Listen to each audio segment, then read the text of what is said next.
Hello Embibers, मैं हूं Tushar Patel, your physics expert and welcome on Embibe. So कैसे हैं क्लास 10 के स्टूडेंट्स? How you all? कैसी चल रही है आपकी preparation for your term 1 exams? बहुत बढ़िया। चलिए, तो आज मैं आप सभी के लिए एक इंपॉर्टेंट सेशन लेके आया हूं for the very first chapter of your physics which is light. और उस चैप्टर में हम आज फॉर्मूला लिस्ट करने वाले हैं, all the formulas of light in one shot. मजा आने वाला है। This is going to be a very short and sweet session, क्योंकि यहाँ पे हम सारे के सारे फॉर्मूलाज समझने वाले हैं। वो किस तरह हर फॉर्मूले के अंदर साइन कन्वेंशन रखा जाता है, कौन सा फॉर्मूला आपको कब यूज करना है, and most importantly what are each and every term of every formula. हर एक चीज हम करने वाले। सो चलिए, let's get started with today's class, क्योंकि ये चैप्टर बहुत इंपॉर्टेंट होता है आपकी टर्म 1 में, आपकी बोर्ड एग्जाम्स में। उसमें भी इस चैप्टर से न्यूमेरिकल पक्का श्योर शॉट होता ही है। ओके, वो बात ये नहीं है कि इसमें होगा कि नहीं होगा, बात यह है कि कितने मार्क का होगा। ठीक है, तो इसमें से क्वेश्चन आने वाला है। तो चलिए शुरू करते हैं आज का हमारा ये क्लास विद माय इंट्रोडक्शन। मैं हूं Tushar Patel, your physics expert. It's been more than 7 years now that I have been teaching physics for class 9, 10, 11, 12 JEE NEET students, and now I'm here to make you guys fall in love with this subject. चलिए, मैं आपको एक बार flow बता देता हूं। आप सभी को पता है चैप्टर का नाम ही है लाइट रिफ्लेक्शन एंड रिफ्रैक्शन। सबसे पहले रिफ्लेक्शन के ऊपर क्वेश्चन आता है, reflection, mirror and all this things, right. उसके ऊपर सबसे पहले क्वेश्चन आता है, तो उसके ऊपर ही सबसे पहले फॉर्मूला आएंगे। First will be mirror formula, second will be magnification of the mirror, magnification in image formation by mirror. Okay, then there will be refraction part, जिसके अंदर लेंसेज होगी, लेंसेज के लिए भी लेंस फॉर्मूला होगा। There will be magnification in lenses, there will be power of the lenses. हम चश्मे बनवाते हैं ना, हम चश्मे पहनते हैं, तो आप सभी को पता होगा कि ये जो चश्मे होते हैं उनके पावर कैलकुलेट किए जाते हैं, राइट। सो जो पावर कैलकुलेट किए जाते हैं वो कैसे किए जाते हैं, वो आज आप इस सेशन में समझोगे। And obviously Snell's law, refractive index and all this things. तो चलिए शुरू करते हैं। सबसे पहला हमारा फॉर्मूला होता है वो है mirror formula. Mirror formula, lens formula will appear very similar, just एक साइन का फर्क है, लेकिन मीनिंग आपको समझना है, कहीं कंफ्यूजन नहीं क्रिएट करनी है। ठीक है, चलिए शुरू करते हैं। तो यहाँ पे आप स्क्रीन पे देख पाओगे सबसे पहला formula which is 1/f equal to 1/v plus 1/u, where f is the focal length, where f is the focal length, v is the image distance, u is the object distance। यानी कि अगर आपके पास ये curved mirror है, तो ये curved mirror किसी तो स्फीयर से बना हुआ है, उसमें अगर आप कोई भी पैरेलल रेस को इसके ऊपर फेंकोगे, कोई भी पैरेलल रेस इसके ऊपर जाएगी, तो after reflection they all will meet at one particular point. So उसी पॉइंट को हम बुलाते हैं, that is the point what we call it as focus. तो ये पॉइंट को लेट्स से हमने फोकस बुला लिया। ठीक है, ये हो गया फोकस। तो फोकस तक का जो डिस्टेंस होता है ना from the mirror, actually to be very specific, यहाँ पे एक पॉइंट होता है जिसे हम पोल बोलते हैं। तो पोल से लेके फोकस तक का जो डिस्टेंस होता है उसी को हम फोकल लेंथ बोलते हैं। फोकस तक की length focal length. You must be knowing all this things. ठीक है, मैं थोड़ा ज्यादा ही डिटेल में जा रहा हूं, बट हाँ आपको पता ही होना चाहिए कि फोकल लेंथ क्या है। दूसरा, अगर if this is the principal axis in principal axis, और यहाँ अगर ऑब्जेक्ट है, ऑब्जेक्ट, तो from the from the pole, यहां पोल होता है, पोल से लेके ऑब्जेक्ट तक का distance, this is object distance represented by v। Let's say image is formed here, so pole से लेके इमेज तक का distance that will be called as v, image distance, है ना। सो ऑब्जेक्ट तक का डिस्टेंस u, इमेज तक का डिस्टेंस v। अब ये फॉर्मूला जितना सिंपल दिखता है उसमें उतने ही मिस्टेक होने के चांसेस ज्यादा है। क्यों? क्योंकि आप यहां एक बेसिक बात नहीं समझ पा रहे हो कि साइन के साथ इस वैल्यूज को सब्स्टिट्यूट करना है। जिन भी चीज की वैल्यू आपको let's say object distance, image distance दिया गया, तो उनकी वैल्यूज साइन कन्वेंशन के साथ सब्स्टिट्यूट करनी होती है। ठीक है, इसलिए मैंने यहां साइन कन्वेंशन भी आप सभी के लिए लिखी है। सबसे पहले बात करते हैं, अगर फोकल लेंथ की वैल्यू आपको दी हुई है तो आप उसको साइंस के साथ कैसे सब्स्टिट्यूट करोगे। ओके, तो we have two types of mirror. First is concave mirror. Concave mirror is a kind of mirror जहां अंदर का हिस्सा जो होता है ना वहां रिफ्लेक्शन होने वाला है। और this is the convex mirror. आप देख सकते हो बाहर जो बल्ज्ड हिस्सा है ना वो रिफ्लेक्शन करेगा। So there are two types of mirror, concave mirror, convex mirror. Done. अब हम बढ़ते हैं आगे। कॉनकेव मिरर के लिए फोकल लेंथ को हमेशा हमेशा हमेशा नेगेटिव लिया जाता है, एंड फॉर ऑब्वियस रीजंस ये सेंटर से, ये अगर मैं इसको पोल बोलूं तो पोल से इस तरफ में है फोकस, तो यहां होगी ना फोकल लेंथ। आप समझ रहे हो कि नहीं? अगर ये सेंटर है तो सेंटर पे मैं, इसी पोल को हम यूजुअली ओरिजिन मानते हैं और यहां से हम वाई एक्सिस और ये एक्स एक्सिस बनाता है। Now what ever is this side is positive, whatever is upward is positive, whatever is this side is negative, whatever is downward is negative. So आप समझ चुके हो कि अभी फोकल लेंथ तो इस साइड है, तो इसीलिए फोकल लेंथ नेगेटिव होती है for what? Concave mirror. Concave mirror की focal length is always negative. Then there is a convex mirror. Convex mirror की focal length is always this side, है ना, बिकॉज ये जो कर्व्ड सरफेस है उसका ओरिजिन तो ये साइड, मतलब यहाँ पे फर्स्ट क्वाड्रेंट साइड जाएगा, ठीक है। दूसरी बात, ये जो कर्व्ड सरफेस है उसका सेंटर ऑफ दिस स्फीयर, जिसमें से ये कर्व्ड सरफेस हमने निकाला है, वो भी तो इसी साइड होगा, तो focal length is this side. For that reason convex mirror में फोकल लेंथ नेगेटिव लीजिएगा, कॉनकेव मिरर में फोकल लेंथ पॉजिटिव लीजिएगा। क्लियर है? Now if we talk about object distance, कुछ सोचने का नहीं है, object distance is always negative irrespective of the position of the object. उसकी वैल्यू को हमेशा हमेशा हमेशा नेगेटिव करके ही इस फॉर्मूले के अंदर सब्स्टिट्यूट करिएगा, ठीक है, no mistakes. Then there is a image distance. Image distance is something जहां पे आपको पता करना पड़ेगा इमेज का नेचर कैसा है, या फिर इमेज इज मिरर के पहले बनी है या इमेज इज मिरर के पीछे बनी है, ठीक है। So whenever the image forms before the mirror, it is real image. Mirror के पहले इमेज बनेगी, मिरर के पहले इमेज बनेगी तो वो रियल इमेज है। रियल इमेज के लिए आपको हमेशा याद रखना है v विल बी नेगेटिव, क्योंकि ऑब्वियसली वो इस बाजू है ना, इस बाजू है, this is the third and second quadrant का साइड, इसीलिए, ठीक है। दूसरा, if it is virtual image are the images which are formed behind the mirror। Mirror के पीछे, मिरर के पीछे लाइट पहुंच भी नहीं सकती, इसलिए वहां रेज एक्चुअल में जाके इमेज नहीं बना सकती। सो आपको समझना होगा कि whatever the image we find behind the mirror, that images will be positive in nature, यानी कि उसका जो साइन कन्वेंशन है उसको आप पॉजिटिव लोगे। we will be positive if it is virtual in direct image, we will be negative if it is real in inverted image। याद रहेगा। now we go ahead। चलो look here, height of an image. Height of an image क्या है? What is the height of an image? हाँ, आपको magnification formula को समझना है। मैग्निफिकेशन फॉर्मूला क्या होता है कि इमेज और ऑब्जेक्ट एक दूसरे के कंपेयर में छोटे हैं, बड़े हैं, क्या है, इसको बताने के लिए हमारे पास होता है एक टर्म मैग्निफिकेशन, कि कोई भी इमेज कितनी मैग्नीफाई हुई है ऑब्जेक्ट के कंपेयर में, है ना। अगर ये मैग्निफिकेशन की वैल्यू 1 से बड़ी हो, if magnification is greater than 1, 1 से बड़ा हो, यानी ऑब्जेक्ट के कंपेयर में इमेज बड़ा है, समझ में आ गया।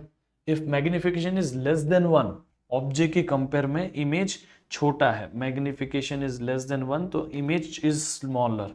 तो मैं आपको यहां पे लिख के भी देता हूं, मैग्निफिकेशन की वैल्यू 1 से बड़ी आती है, सो आपको याद रखना है मैग्निफिकेशन इज greater than 1 तो object is image is enlarged, ठीक है। If magnification is less than 1, obviously 0 से छोटा मैग्निफिकेशन नहीं होता, हम लेते भी नहीं है, नेगेटिव नेचर में होता है, बट वो 0 से छोटा नहीं काउंट किया जाता in terms of magnitude only, तो वो डिमिनिश्ड इमेज होती है, ठीक है। If magnification is equal to 1, object और इमेज सेम साइज के होते हैं, object and image both are of the same sized, okay, ये समझा। तो ऑब्जेक्ट और इमेज को कंपेयर करना है तो height of an object, height of an image divide करना पड़ेगा ना हाइट ऑफ एन ऑब्जेक्ट से, क्योंकि इमेज को ऑब्जेक्ट से कंपेयर करते हैं, क्योंकि वी हैड ऑब्जेक्ट ओनली, उससे इमेज बनी है। सो इमेज को ऑब्जेक्ट से कंपेयर करोगे तो height of an image divided by height of an object. इसी रिलेशनशिप का जो रेशियो का आंसर आता है वही सेम आंसर आपका image distance to the object distance के रेशियो से भी आता है, but since it is a mirror formula तो आपको एक माइनस साइन यहां रहेगी, उसका याद रखना है, ठीक है। और height of an object, object क्योंकि हम हमेशा हमेशा ऑब्जेक्ट इस प्रिंसिपल एक्सिस के ऊपर रखते हैं और मिरर के पहले रखते हैं, यानी कि object will always be here in the second quadrant. Second quadrant है इसलिए यहां पे हमेशा हमेशा हमेशा height of an object will be always positive, याद रखिएगा, क्योंकि ऑब्जेक्ट हमेशा इसी बाजू होगा और हमेशा ऊपर की तरफ पॉइंट करता हुआ होगा, इसीलिए ठीक, प्रिंसिपल एक्सिस के ऊपर होगा। Next, height of an image क्या होगा बेटा, it is if image is below the principal axis, image का height is negative, right, so उसको हम बोलते हैं इन्वर्टेड इमेज है वो। क्या बोलते हैं बेटा, we call it as inverted image, क्योंकि वो उल्टी इमेज है। इफ इमेज इज इरेक्ट, खड़ी इमेज होगी तो प्रिंसिपल एक्सिस के ऊपर होगी, तो इरेक्ट इमेज के लिए height of an image is positive. याद रखिए इन साइन कन्वेंशंस को, बाकी तो आपको सब पता चल जाएगा। बस मैं आपको दो चीजें यहां पे और बताना चाहता हूं। इफ मैग्निफिकेशन इज पॉजिटिव तो image is virtual erect, if magnification is negative then image is real inverted, simple. If magnification is positive, answer इसका पॉजिटिव आता है, then it is virtual erect image. If magnification is negative it is real inverted image, याद रखिएगा, ठीक है। I hope आपको mirror के सारे फॉर्मूला के बारे में सब कुछ समझा। You can have a screenshot of this slide, ठीक है। मैं एक और बार आपको सूचना देना चाहता हूं एक बात की, हमेशा साइंस उन्हीं चीजों की रखे जिसकी वैल्यू आपको दी गई है क्वेश्चन में।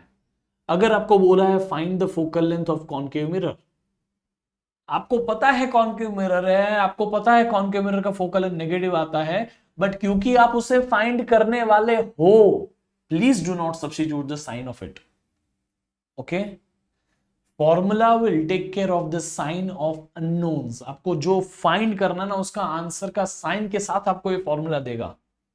आपको साइन उसके रखने की जरूरत नहीं है, आप उनकी साइंस रखिए जिसकी वैल्यू आपको क्वेश्चंस में दी गई है। क्लियर है, लाउड एंड क्लियर।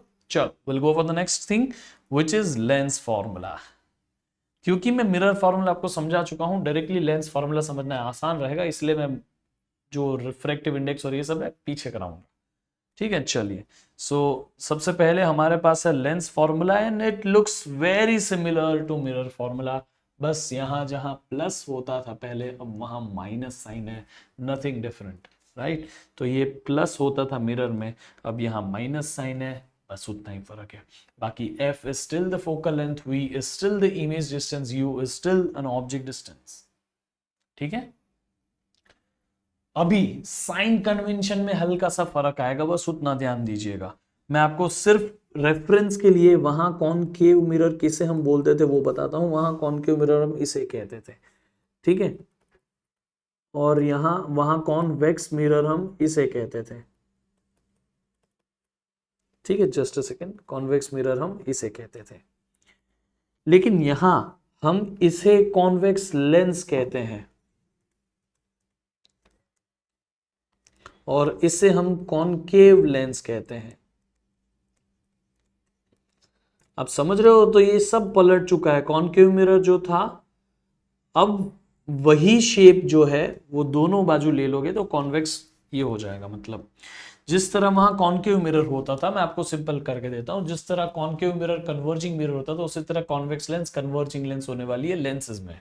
जिस तरह कॉन्वेक्स मिरर डाइवर्जिंग मिरर होता था, उस तरह कॉनकेव लेंस डाइवर्जिंग लेंस होने वाली है लेंसेज में। जिस तरह कॉनकेव मिरर 6 अलग अलग रे डायग्राम्स बनाता था, उसी तरह कॉन्वेक्स लेंस भी 6 अलग अलग रे डायग्राम बनाएगी of the exactly same nature. Concave mirror में आप रखते हो ऑब्जेक्ट फोकस पे, इमेज इंफिनिटी पे मिलती है। कॉन्वेक्स लेंस में भी जिस नेचर के इमेज बनते थे कॉनकेव मिरर में, उसी नेचर की इमेज बनेगी कॉन्वेक्स लेंस में। जिस नेचर के कॉन्वेक्स मिरर इमेज बनाता था, उसी नेचर के मिरर कॉनकेव लेंसेज इमेज बनाएगी। यानी कि कॉन्वेक्स मिरर जो था वो कभी रियल इमेज नहीं बना सकता था, it was always forming a virtual image, और वो भी हमेशा हमेशा हमेशा diminished one. Similarly concave lenses भी वैसे ही एग्जैक्ट डिट्टो सेम इमेज बनाती है, वो भी हमेशा वर्चुअल, इरेक्ट और डिमिनिश्ड इमेज ही बनाती है, कॉन्वेक्स कॉनकेव लेंस, ठीक है। याद रखिएगा इस चीज को। तो मैं यहां पे लिख के देता हूं, ये है कॉन्वेक्स लेंस, ये है कॉनकेव लेंस। देखो ये जहां शेप यूज होता है ना, तो वो कॉनकेव हो जाता है, दोनों बाजू यूज हो गया बाई कॉनकेव। जहां ये बॉल्स जैसा यूज होता है ना, वो होता है कॉन्वेक्स, तो उसको इस तरह से आप याद रख सकते हैं, ठीक है, कूल। अब हम देखते हैं यहां पे sign conventions. If it is concave lens, concave lens, ये रही कॉनकेव लेंस, इसमें फोकल लेंथ को नेगेटिव लीजिएगा। फिर बात आती है कॉन्वेक्स लेंस की, तो उसमें फोकल लेंथ को पॉजिटिव लीजिएगा। देखिए ये रहा फोकल लेंथ, इसका इस बाजू आएगा फोकल लेंथ, ठीक है, पॉजिटिव लीजिएगा। तो फोकस इसका इस बाजू आएगा, इसलिए इसी बाजू फोकल लेंथ आएगी, आप उसे पॉजिटिव ले लीजिएगा, ठीक है। Next is object distance. Object distance will be taken as negative, u will be negative, याद रखिएगा इसको, u will be negative. v is the image distance. अच्छा u तो एज इट इज जैसा मिरर में था वैसा ही आया, v की बात करते हैं, v is the image distance, v is the image distance. और आपको हमेशा याद रखना है, if the image is real inverted in the lens, ठीक है, लेंस में अगर इमेज रियल इन्वर्टेड है तो आप उससे भूलिएगा मत, v विल बी पॉजिटिव। क्यों? रियल इन्वर्टेड इमेज जो है वो लेंस के पीछे बनती है, और मिरर में रियल इन्वर्टेड इमेज मिरर के पहले बनती थी, इसीलिए यहाँ पे हम इस बाजू चले गए ना रियल इन्वर्टेड इमेज बनाने के लिए, तो इसीलिए हम उसको बोलते हैं इट इज पॉजिटिव, ठीक है। वर्चुअल इरेक्ट इमेज के लिए v will be negative, because वो लेंस के पहले बनती है वर्चुअल इमेज, इस लेंस के पहले बनती है virtual image, and that side sign is negative, okay. So आप याद रखिएगा इस चीज को, रियल इन्वर्टेड इमेज है, sign is negative, virtual real inverted image है, sign is positive, virtual erect image है, साइन इज नेगेटिव। मिरर में इन दोनों में एग्जैक्टली उल्टा होता था, है ना, मिरर में इन दोनों में एग्जैक्टली उल्टा होता था। आपको पता होना चाहिए कि मिरर में रियल इन्वर्टेड इमेज के लिए v was negative, virtual erect image के लिए v वाज पॉजिटिव, ठीक है। अब आप ये फॉर्मूले तो समझ चुके हो, ये फॉर्मूला एग्जैक्टली सेम है, बस आपको यूज करना है bye substituting correct science. Magnification की वैल्यू क्या होती है? वो ऑब्वियसली सेम ही होती है जैसे मिरर में होती थी, बस यहाँ पे वो जो इमेज डिस्टेंस और ऑब्जेक्ट डिस्टेंस का रेशियो है ना, उसमें नेगेटिव साइन नहीं होती, यहाँ it is not at all negative, so it is positive by default. Height of an image क्या है? Height of an image, height of an image is obviously image की हाइट इन्वर्टेड इमेज के लिए negative होगी, erect image के लिए positive होगी, यही यहाँ पे लिखा गया है ना, इन्वर्टेड के लिए नेगेटिव, इरेक्ट के लिए positive. Height of an object is always always positive, इसमें कुछ फर्क नहीं है, ठीक है। v एंड u जैसे यहां कह रहा है वही है, ठीक है। आई होप आप इसे याद रखेंगे। बाकी इसमें भी एग्जैक्टली वही है कि magnification greater than 1 image will be bigger than object, magnification less than 1 image will be smaller than object, magnification equal to 1 image will be equal to the size of an object, ठीक है। याद रखिएगा इस चीज को। चलिए power की बात करते हैं। Power is something which is 1 upon focal length, focal length से पावर डिसाइड किया जाता है। पावर होता क्या है? अगर कोई रेज यहां आती है, ये कौन सा लेंस है बेटा पहले बताइए मुझे? कन्वर्जिंग लेंस है, राइट। क्या है ये? Converging lens. कन्वर्जिंग लेंस इन रेज को कन्वर्ज कर देगा एक पॉइंट पे। अब ये रेज यहां कन्वर्ज हुई, फॉर एग्जाम्पल कुछ वही पैरेलल रेज आती और उन्हीं रेज को कन्वर्ज यहां पे करता ये लेंस, तो ग्रीन वाले केस में जल्दी कन्वर्ज कर चुका, रेड वाले केस में लेट कन्वर्ज कर पाया। तो ग्रीन वाले केस में वो ज्यादा कन्वर्जिंग इन नेचर, उसका पावर ज्यादा है कन्वर्ज करने का, और रेड वाले केस में वो धीरे धीरे कन्वर्ज कर रहा है, it is less powerful, okay. So converging nature में, कन्वर्जिंग लेंस में, और लेंस कितना कन्वर्ज कर पाती है रेस को, वो है उसका power, that is converging power. और डाइवर्जिंग लेंस में ऑब्वियसली हम उसको कन्वर्जिंग के नेचर से नहीं जानेंगे, उसको डाइवर्जिंग के नेचर से जानेंगे। वो रेस कितना डाइवर्ज कर देता है, जो भी रेस आएगी वो कितनी ज्यादा डाइवर्ट होगी, कितनी ज्यादा डाइवर्ज होगी, वो बताने का, डाइवर्जिंग पावर बताने का क्वांटिटी है पावर। तो हम इसे कन्वर्जिंग पावर, डाइवर्जिंग पावर नहीं बोलते, but ultimately for concave, for converging lens it is converging power, and for diverging lens it is diverging power, and this formula for power is simply 1 upon focal length. 1 upon focal length है उसका answer, which is dioptre, ये उसका unit है। आपको focal length का unit पता है metre, तो 1 अपॉन फोकल लेंथ जिसको हम पावर बोलते हैं उसका यूनिट 1 अपॉन मीटर हो जाएगा। ये भी आप लिख सकते हो मीटर इनवर्स, और 1 अपॉन मीटर को ही डायप्टर बोला जाता है। तो आप यहाँ पे पूरा नाम लिखोगे तो स्मॉल में, सिर्फ डी लिखोगे तो कैपिटल में, इसमें कोई डाउट नहीं होना चाहिए आई गेस, राइट। अब f is the focal length, तो आपको तो फोकल लेंथ के बारे में बताइए, ये लेंस है, इसकी फोकल लेंथ पॉजिटिव होती है, तो यहाँ पे कॉन्वेक्स लेंस की फोकल लेंथ पॉजिटिव है।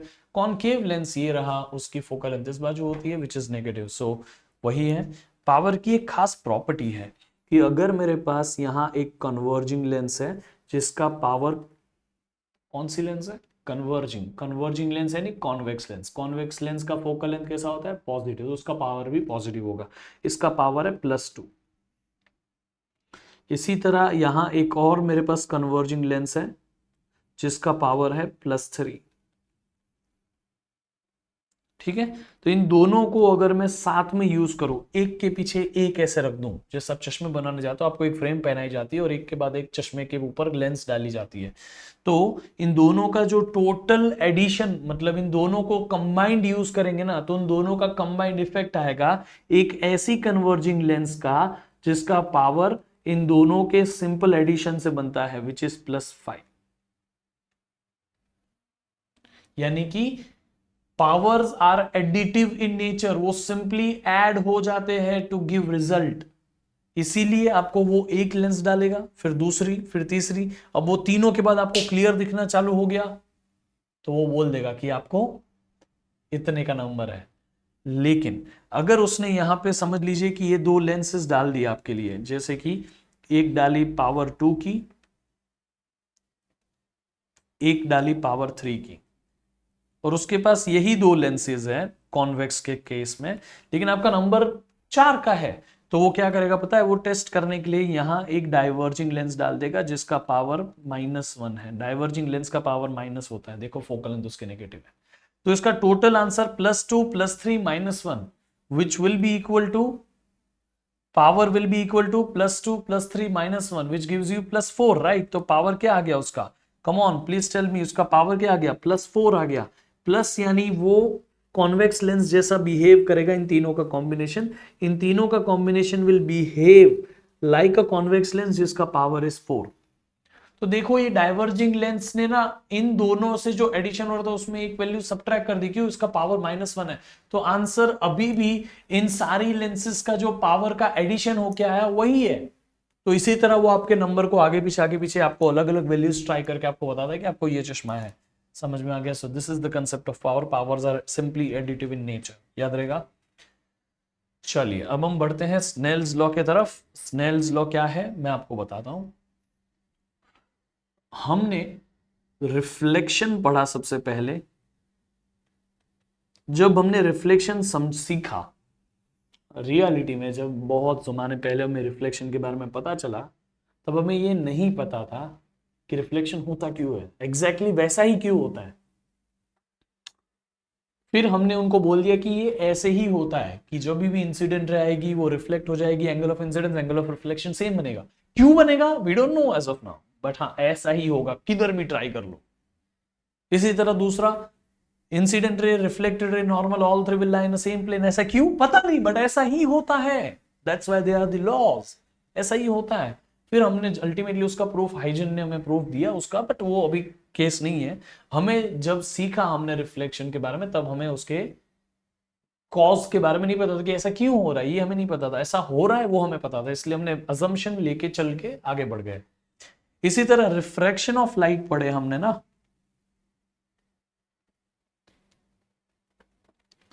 तब हमें रिफ्रैक्शन क्या होता है वो पता था, किस तरह होता है पता था, कितना होता है पता था, क्यों होता है ये नहीं पता था।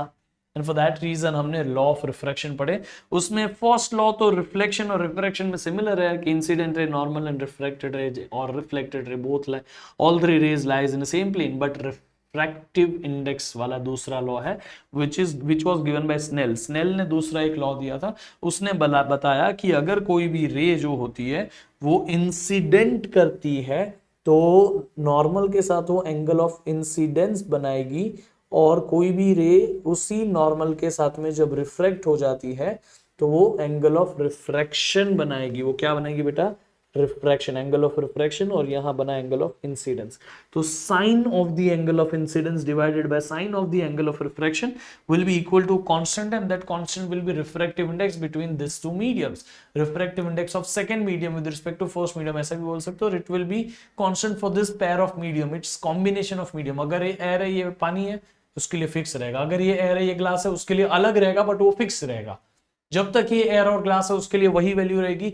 लाइट यहां से घुसे, यहां से घुसे, यहां से घुसे, वो इस एंगल पे घुसे, वो सीधा घुसे, ऐसे घुसे, एंगल, ये जो हमारा रिफ्रैक्टिव इंडेक्स है वो वही रहने वाला है। समझ में आ गया? It depends on combination of medium, does not depend on कितने एंगल से लाइट उसमें घुस रही है। समझ में आ गया? और ये जो रिफ्रैक्टिव इंडेक्स की बात कही ना, उसमें हमारे पास दो टाइप की रिफ्रैक्टिव इंडेक्स होती है, एक होती है एब्सोल्यूट और एक होती है रिलेटिव।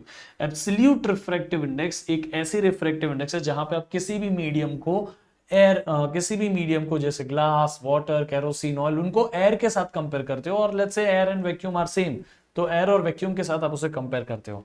इसीलिए हम यहाँ पे फॉर्मूले में लिखते हैं refractive index is speed of light in vacuum to the speed of light in that medium. अगर मैं यहाँ पे बोलूं कि कोई एयर, यहाँ पे लेट्स से ग्लास है, यहाँ पे लेट्स से वाटर है, ठीक है, तो लाइट जो है एयर से ग्लास में जाएगी, तो हम बोलेंगे refractive index of glass with respect to air. अब एयर बाय डिफॉल्ट तो उसको नहीं लिखेंगे कि विद रिस्पेक्ट टू एयर है।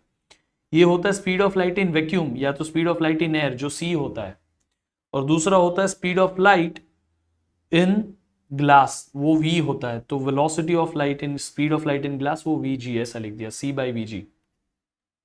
इस ही तरह से अगर कोई लाइट एयर से जाएगी वाटर में, तो एयर में उसकी स्पीड c होने वाली है, c इज 3 × 10⁸ मीटर्स पर सेकेंड, 3 लाख किलोमीटर पर सेकेंड।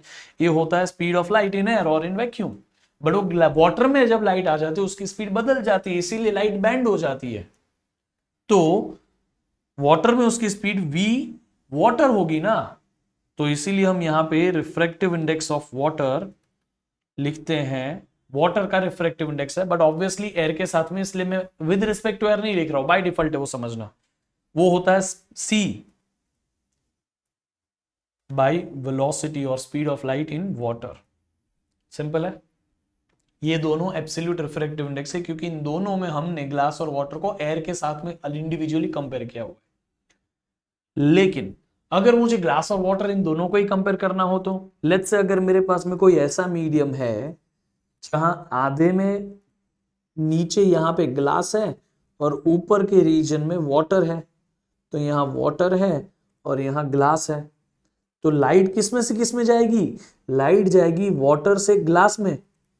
तो हम लिखेंगे रिफ्रैक्टिव इंडेक्स ऑफ व्हाट, किसमें लाइट जा रही है? नीचे में जा रही है, इसलिए रिफ्रैक्टिव इंडेक्स ऑफ ग्लास। किसमें से जा रही है? वाटर में। Refractive index of glass with respect to water. समझ में आ गया क्या लिखा मैंने? रिफ्रैक्टिव इंडेक्स किसका? ग्लास में लाइट जा रही है ना, किसमें से जा रही है? वाटर में। तो ग्लास का रिफ्रैक्टिव इंडेक्स निकालना है, क्योंकि ग्लास में लाइट आ रही है, बट किसके हिसाब से? वाटर के हिसाब से। No more air here. तो ये हम लिखेंगे refractive index of glass divided by refractive index of water. यही तो मैं बोल रहा था, refractive index of glass with respect to refractive index of water, यही मैं बोल रहा था। बस आपको यहां लिख के ऐसे दिया, उसको फॉर्मूले में ऐसे लिखेंगे। बोलो, refractive index of glass with respect to water, refractive index of glass with respect to water, यानी कि विद रिस्पेक्ट टू मतलब डिवीजन। समझ में आ गया? अब आप एनजीओ और एनडब्ल्यू की वैल्यू रखिए। एनजी की वैल्यू है सी बाई वी जी, और एनडब्ल्यू की वैल्यू है सी बाई वी डब्ल्यू। अब आपको समझ में आ चुका है कि C C no C, V W will go ऊपर, तो V W upon V G, है ना? समझे कि नहीं समझे? तो यहां आपका फॉर्मूला क्या होगा? Speed of light in water divided by speed of light in glass. पहले कौन सा मीडियम है? वाटर। दूसरा कौन सा है? ग्लास। तो speed of light in water divided by speed of light in glass. ऊपर वाटर तो ऊपर वाटर, नीचे ग्लास तो नीचे ग्लास। ऊपर एयर तो ऊपर एयर की स्पीड, नीचे ग्लास तो नीचे ग्लास की स्पीड। ऊपर एयर तो ऊपर एयर की स्पीड, नीचे ग्लास, नीचे वाटर तो नीचे वाटर की स्पीड। देख लो, यहां पे भी वही मेंटेन हुआ, ऊपर वाटर तो ऊपर वाटर की स्पीड, नीचे ग्लास तो नीचे ग्लास की स्पीड। बट रिफ्रैक्टिव इंडेक्स का नाम, ये फॉर्मूला वाला ये लिखने के लिए आपको वो नहीं चला। यहां आपको रिफ्रैक्टिव इंडेक्स किसका? ग्लास का, विद रिस्पेक्ट टू वाटर, तो ऐसे लिखना पड़ा। याद रहेगा? इसीलिए मैं आपको यहां, अगर इसको नंबरिंग कर दूं मैं, लेट्स नंबर इट, वाटर को 1 बोलूं, ग्लास को 2 बोलूं, तो मैं लिखूंगा refractive index of glass, glass कौन है 2 है, with respect to water, water कौन है 1 है, तो N21 will be equal to N2 upon N1. Glass is 2, water is 1 as of now. Okay, और speed of light in water, speed of light in water, water is 1, speed of light in glass है ना, speed of light in glass, तो वो कितना है, glass कितना है 2 है, तो V2, यही फॉर्मूला मैं आपको बताना चाहता हूँ, ये रिलेटिव रिफ्रैक्टिव इंडेक्स कहा जाता है। समझ में आ गया ये क्या कहा जाता है बेटा, रिलेटिव रिफ्रैक्टिव इंडेक्स, आप इसे अच्छे से याद रखिएगा। और आपको पता होना चाहिए कि ग्लास टू वाटर और वाटर टू ग्लास का रिफ्रैक्टिव इंडेक्स का जो आंसर आता है वो दोनों एक दूसरे के 1 में आता है। यहाँ पे देखो मैंने वही लिखा है, N21 is N2 upon N1, N21 is N2 upon N1, फिर N2 की जगह N2 की वैल्यू रखिए C बाई V2, N1 की जगह C बाई V1 रखिए, C gets cancel, V1 upon V2 हो जाएगा, आपको समझ चुका है। और ग्लास टू वाटर का जो आंसर आता है ना, वही उसका उल्टा आंसर आता है वाटर टू ग्लास का, इसीलिए N21 is equal to 1 upon N12, याद रखिएगा इस चीज को। आई होप आपको ये समझा कि किस तरह से रिफ्रैक्टिव इंडेक्स, ये एयर के साथ में कंपेयर करो एब्सोल्यूट रिफ्रैक्टिव इंडेक्स, किसी और मीडियम के साथ N2 को दूसरे किसी मीडियम के साथ तो रिलेटिव रिफ्रैक्टिव इंडेक्स, याद रहेगा, है ना। अमेजिंग। आई होप मैं आप सभी को समझा पाया कि ये किस तरह से सारे के सारे फॉर्मूलेस काम करते हैं। I will give you some time to screenshot it, हर एक स्लाइड को आप स्क्रीनशॉट ले सकते हैं, it's an amazing thing, right.